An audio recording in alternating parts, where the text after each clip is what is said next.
নমস্কার, লাভ গার্ডেন চ্যানেলে আপনাদের সবাইকে স্বাগত। আজকে আলোচনার বিষয় M45-এর টেকনিক্যাল নাম কি, কোন কোন ফসলে ব্যবহার করা হয়, কোন কোন রোগ নিয়ন্ত্রণ করে এবং এর মাত্রা কত। আমরা প্রায় সকলেই ছাদ বাগানে M45-এর ব্যবহার করেছি, তবে অনেকেই এর কাজ সম্পর্কে সঠিক ধারণা না থাকার কারণে ছাদ বাগানের গাছে ব্যবহার করার পরেও আশানুরূপ ফল পান না। M45 ব্যবহারের ভালো ফল পাওয়ার জন্য প্রথমে এর কাজ সম্পর্কে জানতে হবে। এর টেকনিক্যাল নাম ম্যানকোজেব 75% WP। এটি একাধিক কর্মের মাধ্যমে অতিমাত্রার রোগ নিয়ন্ত্রণ করতে সক্ষম। বীজ রোপণের কাজে প্রয়োগ করা হয়। এছাড়াও এটি উদ্ভিদের প্রয়োজনীয় মাইক্রোনিউট্রিয়েন্টস প্রদান করে। এখন জানব কখন এর ব্যবহার করতে হবে।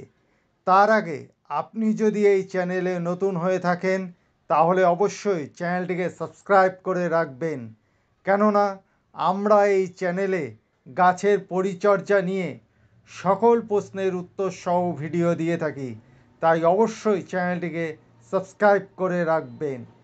গাছে ফাঙ্গাস আক্রমণের আগে অথবা আক্রমণের প্রথম পর্যায়ে এর ব্যবহার করতে হবে। এটি সমস্ত কীটনাশক ও ছত্রাকনাশক ওষুধের সঙ্গে মিশিয়ে ব্যবহার করতে পারেন এবং প্রতি 10 থেকে 12 দিন পর পর গাছে প্রয়োগ করা যেতে পারে। কোন কোন রোগের জন্য এর ব্যবহার করা হয়? পাতা পচা বা ব্লগ রড, ডগা পচা বা টিপ রড, লিফ স্পট বা ফল পচা। এই রোগগুলো ছাড়াও সব ধরনের ফুল ও ফল গাছে প্রয়োগ করা যেতে পারে।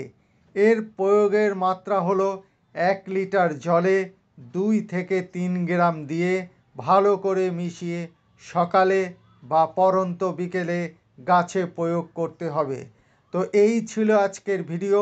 আশা করি সবাই বুঝতে পেরেছেন M45-এর টেকনিক্যাল নাম কি, কোন কোন ফসলে ব্যবহার করবেন, কোন কোন রোগ নিয়ন্ত্রণ করে এবং এর মাত্রা কত।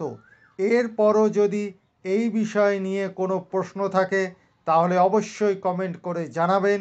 এই ভিডিওটি যদি একটুও ভালো লেগে থাকে বা উপকারী মনে হয় তাহলে অবশ্যই ভিডিওটিকে একটি লাইক করে দিন। আপনার একটি লাইক আমাকে আরও নতুন ভিডিও বানাতে উৎসাহ দেয়।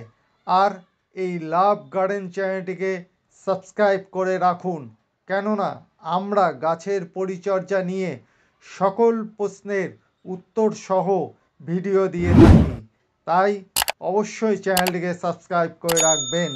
ভালো থাকুন, সুস্থ থাকুন।